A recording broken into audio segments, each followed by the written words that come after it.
میں پچھلی بار تمہارے گھر تمہارے ملازم ہونے کی مبارک دینے گئی تھی تو تمہاری ماں سے کہا تھا کہ اب شادی ہونی چاہیے۔ تمہاری ماں نے کہا تھا کہ پہلے تو میں اپنی بیٹی کی پڑھائی کروا رہی تھی، اب اس کی تنخواہ آنے لگی ہے تو اس کی شادی کے لیے زیور اور کپڑے بنانے شروع کر دوں گی۔ میں بھی یہی چاہتی تھی کہ شادی پوری تیاری سے کی جائے۔ تم بھی ماں کے ایک ہی بیٹے ہو اور میری بیٹی بھی اکیلی ہے۔ میں بھی تمہاری ماں کی طرح سارے ارمان ایک ہی بار اس طرح پورا کرنا چاہتی ہوں کہ سارا شہر ہمیشہ یاد رکھے۔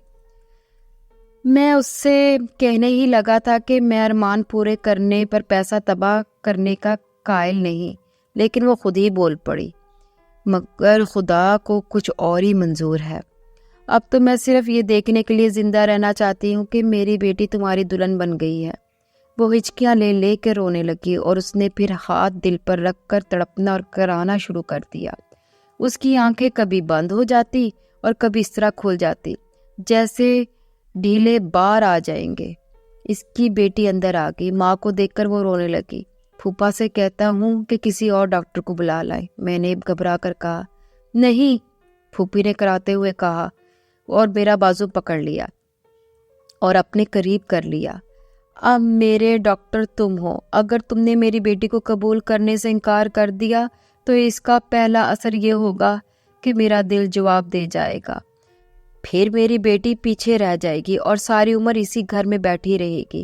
اس کا رشتہ مانگنے والوں کو میں جواب دے چکی ہوں، کیونکہ بیٹی کو میں نے تمہارے لیے پالا تھا۔ میری روح کو کبھی چین نہیں آئے گا، نہ میری روح تمہیں چین لینے دے گی۔ میں نے کب انکار کیا ہے پھوپھی؟ میں نے کہا آپ دل کو تسلی دیں، میں گھر پہنچتے ہی ماں سے کہوں گا کہ آپ کے پاس آ کر دن مقرر کر لے، انشاءاللہ تیاری جلدی ہو جائے گی۔ آپ دل پر بوجھ نہ رکھیں، اپنی صحت کا خیال رکھیں۔ اس کی بیٹی نے بھی میری تائید کرتے ہوئے اسے یہی کہا میں نے جو کہا تھا۔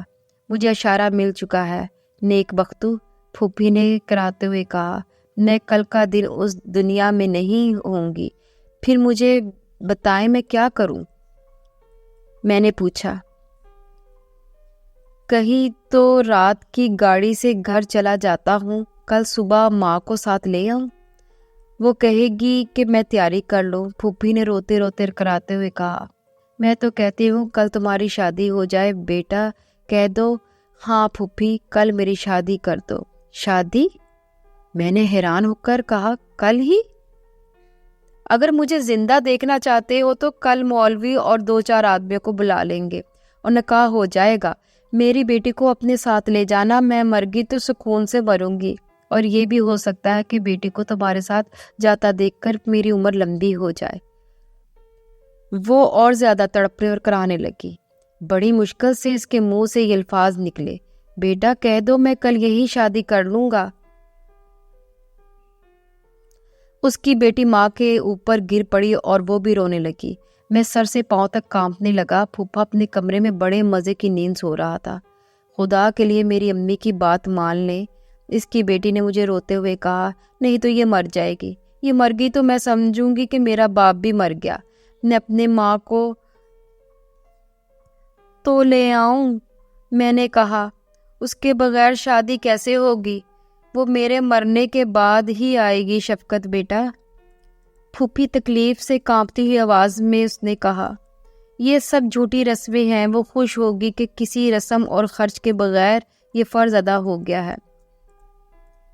وہ تو ہاں کہہ چکی ہے، کل وہ یہاں تھی تو بھی اس نے یہی بات کی تھی، ہر طرح رضامند ہے، کہتی تھی اب بڑی ہے جیسے چاہیں گے۔ یہ وہ پھوپھی تھی جسے میں اس لیے چاہتا تھا کہ ہنس مکھ اور دلچسپ باتیں کرنے والی عورت ہے، اسے میں اس اذیت میں نہیں دیکھنا چاہتا تھا۔ اس کی شادی کی تجویز بڑی عجیب تھی کہ میں ماں کو بھی نہ بلاؤں اور خاموشی سے نکاح ہو جائے، لیکن اس سے میری یہ خواہش پوری ہو رہی تھی کہ بیکار رسموں پر پیسہ برباد نہیں ہونا چاہیے۔ پھوپھی نے ایسی فضا پیدا کر دی تھی کہ مجھ جیسا سیدھا آدمی سوائے ہاں کے کچھ کہہ ہی نہیں سکتا تھا۔ میں نے ہاں کہتی۔ پھوپھی نے سکون کا سانس لیا، لیکن اس کی تکلیف کم نہیں ہو رہی تھی۔ آدھی رات کے وقت اسے نیند آنے لگی۔ یہ شاید انجیکشن کا اثر تھا جو ڈاکٹر لگا کے گیا تھا۔ اس کی جب آنکھیں بند ہوئی تو میں اسے کچھ اور ہی سمجھا۔ میں نے اس کی نبض دیکھی، ٹھیک چل رہی تھی۔ اس کی بیٹی بھی میرے ساتھ اس کے پاس بیٹھی ہوئی تھی۔ جب یقین ہو گیا کہ یہ نیند ہے تو میں نے اس کی بیٹی سے کہا کہ وہ اسے کمرے میں سو جائے اور خدا نہ کرے کہ ضرورت پڑے تو مجھے بلا لے۔ میری چارپائی ساتھ والے کمرے میں بچھائی گئی تھی۔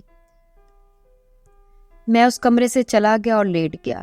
نیند نہیں آ رہی تھی، دل بھی ڈر رہا تھا اور گھبراہٹ بھی تھی۔ کبھی خیال آتا کہ میں اپنی پھوپھی کے لیے قربانی دے رہا ہوں، جس سے میرے والد مرحوم کی روح بھی خوش ہو جائے گی۔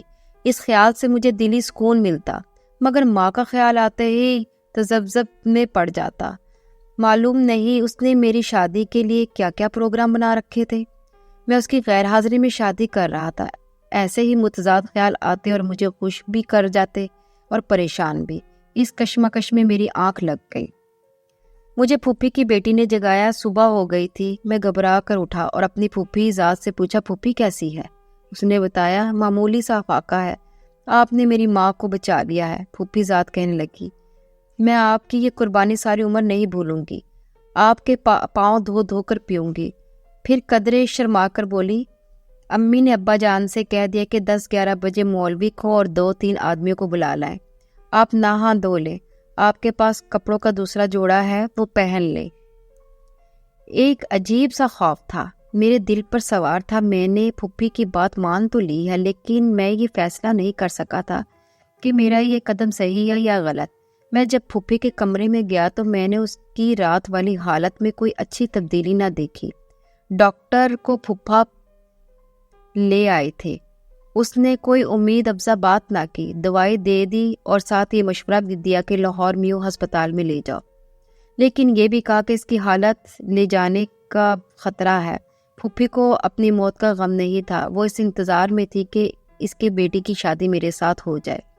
11 بجے کے قریب مولوی اور محلے کے 4 آدمی آ گئے اور اندر محلے کی چند ایک لڑکیاں اور عورتیں بھی آ گئیں جو پھوپھی کی بیٹی کو دلہن بنا رہی تھیں۔ مردوں کو میرے پھوپھا نے پھوپھی کی حالت اور خواہش بتا کر کہا کہ اس کی خاطر بیٹی کی شادی ہو رہی ہے اور خاموشی سے کی جا رہی ہے۔ عورتوں کو بھی یہی بتایا گیا تھا۔ مردوں نے پھوپھا کی بات پسند کی اور تعریف بھی کی۔ مولوی نے میرا نکاح پڑھ ڈالا، اندر سے بھی گواہ اور قبول کروا لائے اور میں شادی شدہ لوگوں کی فہرست میں آ گیا۔ مولوی اور اس کے ساتھ آئے ہوئے آدمیوں کی تواضع چائے اور مٹھائی سے کی گئی۔ عورتوں کے لیے بھی یہی انتظام تھا۔ سب لوگ چلے گئے تو میں اپنی دلہن کے ساتھ پھوپھی کے سامنے جا کھڑا ہوا۔ اس کے ہونٹوں پہ مسکراہٹ آ گئی اور وہ اٹھ بیٹھی۔ اس نے ہم دونوں کی بلائیں لی، میرا سر چوما اور اپنی بیٹی کو گلے لگایا۔ میں نے دیکھا کہ پھوپھی کے چہرے پہ رونق آ گئی تھی۔ اس کی آنکھیں اب مریضوں کی طرح ادھ کھلی نہیں تھی۔ اس میں یہ تبدیلی دیکھی اور مجھے خوشی ہوئی۔ میں نے وہ دن وہیں گزارا، رات بھی وہیں گزاری۔ رات تک پھوپھی اٹھ کھڑی ہوئی، اس کی آواز مریضوں والی نہ رہی۔ گھر میں عورتیں آتی رہی اور وہ انہیں بتاتی رہی کہ بیٹی کا جہیز اس کے ذمہ قرض ہے، جو چیزیں اور زیورات تیار ہیں وہ ساتھ بیچ رہی ہے۔ میں دوسرے دن اپنی دلہن کو ساتھ لے کر رخصت ہوا۔ دلہن کا ایک ٹرنک تھا جس میں اس کے کپڑے اور زیورات تھے۔ پھوپھی نے مجھے کہا کہ وہ بہت جلدی جہیز تیار کر کے بھیج دے گی۔ میں نے اسے کہا کہ وہ جہیز کا خیال دل سے نکال دیں، لیکن وہ نہ مانی۔ کہنے لگی، مجھے بیٹی کی شادی کی خوشی کے ساتھ ساتھ ہمیشہ یہ افسوس رہے گا کہ میں اپنے ارمان پورے نہ کر سکی۔ میری زندگی کا کوئی بھروسہ نہیں، اب تو خوشی سے چلنے پھرنے لگی ہوں، معلوم نہیں دل کا یہ دورہ کب مجھے قبر میں لے جائے۔ میں جب اپنے گھر میں داخل ہوا، آگے آگے میں تھا۔ ماں مجھے دیکھ کر میری طرف دوڑی اور خوشی سے اس کا چہرہ دمک اٹھا، مگر میرے پیچھے جب میری دلہن داخل ہوئی تو ماں جہاں تک پہنچی تھی وہیں رک گئی۔ دلہن کے پیچھے کلی اندر آیا جس کے سر پر بڑا سارا ٹرک تھا۔ میری دلہن نے آگے بڑھ کر میری ماں کے پاؤں چھوئے۔ ماں ابھی تک یہ سمجھ رہی تھی کہ یہ لڑکی مہمان ہے۔ میں نے کلی کو پیسے دے کر فارغ کر دیا۔ ماں سنبھل گئی، اس نے دلہن کے سر پر ہاتھ پھیرا اور ظاہرداری کے طور پہ کہا، آؤ بیٹی، تم کیسے راستہ بھول کے ادھر آئی ہو؟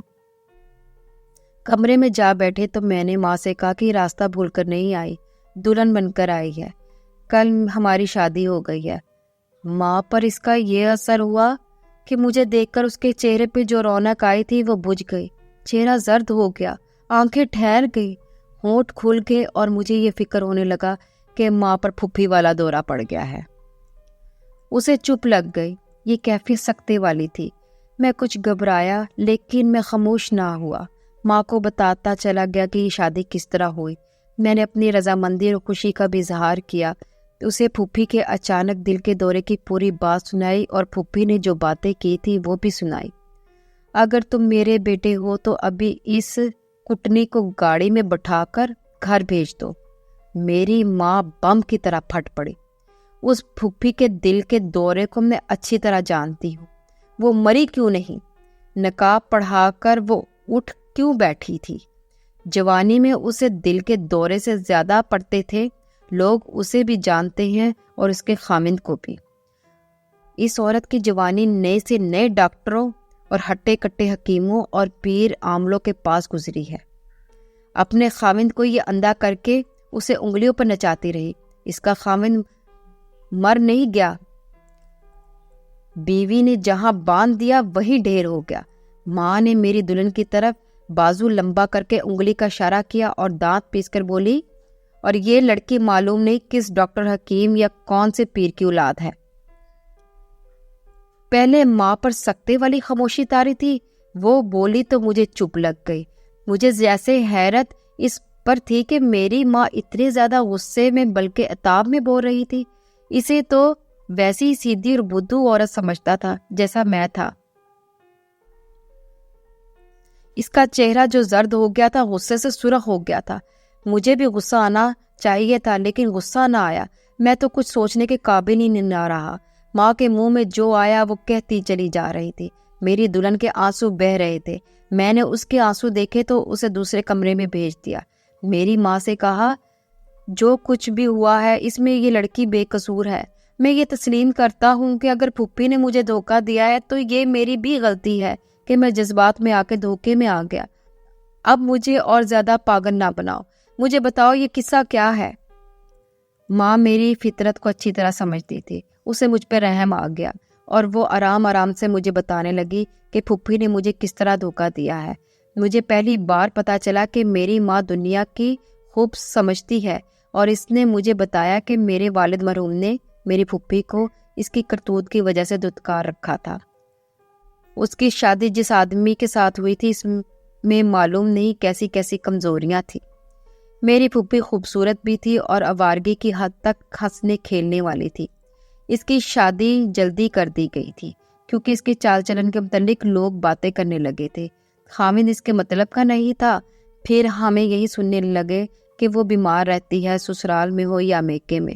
وہ ڈاکٹر اور حکیموں کے پاس جاتی ہے، اور پھر وہ پیروں کے پاس جانے لگی۔ کوئی بات چھپی نہیں رہ سکتی۔ سب کو پتہ چل گیا کہ وہ ڈاکٹر اور حکیموں کے پاس جا کر بلا وجہ کیا کرتی رہتی ہے اور کوشش کرتی ہے کہ زیادہ سے زیادہ وقت انہی کے پاس گزارے۔ اس طرح وہ بدنام ہو گئی۔ صرف خاوند تھا جو شاید شرافت کی وجہ سے چپ تھا۔ وہ واقعی سے بیمار سمجھتا تھا اور وہ اس کا مرید اور غلام بنا رہا۔ پھوپھی اتنی ہنسمکھ اور زبان کی اتنی میٹھی کہ اس کے خلاف کو جاننے والے بھی اسے پسند کرتے تھے اور اس کی باتوں میں آ جاتے تھے۔ اس کا دل کا مرض اتنا مشہور تھا کہ ڈاکٹر حکیم یہ جانتے تھے کہ اسے کوئی مرض نہیں۔ اسے کہتے تھے کہ وہاں تمہیں دل کا مرض ہے۔ ماں نے مجھے بتایا کہ جس ڈاکٹر کے متعلق تم کہتے ہو اسے دیکھنے آیا تھا، اس کے ساتھ تو تمہاری پھوپھی کی دوستی بڑی پرانی اور گہری ہے۔ اس نے تمہارے پھوپھا کو یقین دلا رکھا ہے کہ تمہاری پھوپھی دل کی مریضہ ہے اور اسے ہمیشہ سکون میں رکھا کرو، اس کی مرضی کے خلاف کوئی بات نہ ہو۔ ماں نے بتایا میرے والد مرحوم نے اس کے ساتھ بول چال بند کر رکھی تھی۔ اس نے میری دادی پر اپنا جادو چلا رکھا تھا اور اسے اس لیے اپنے پاس رکھا ہوا تھا کہ دادی کے ہاتھ میں کچھ رقم اور زیورات تھے، تھوڑی سی زمین بھی جو دادی کے نام تھی۔ پھوپھی نے یہ زمین فروخت کرا کے یہ رقم بھی اپنے پاس رکھ لی تھی۔ یہ جو اس نے دادی کا چیلم اتنی شان و شوکت سے کیا تھا، یہ دادی کی رقم میں سے کیا تھا، اور یہ دراصل اسی خوشی کی دعوت تھی کہ دادی مر گئی ہے۔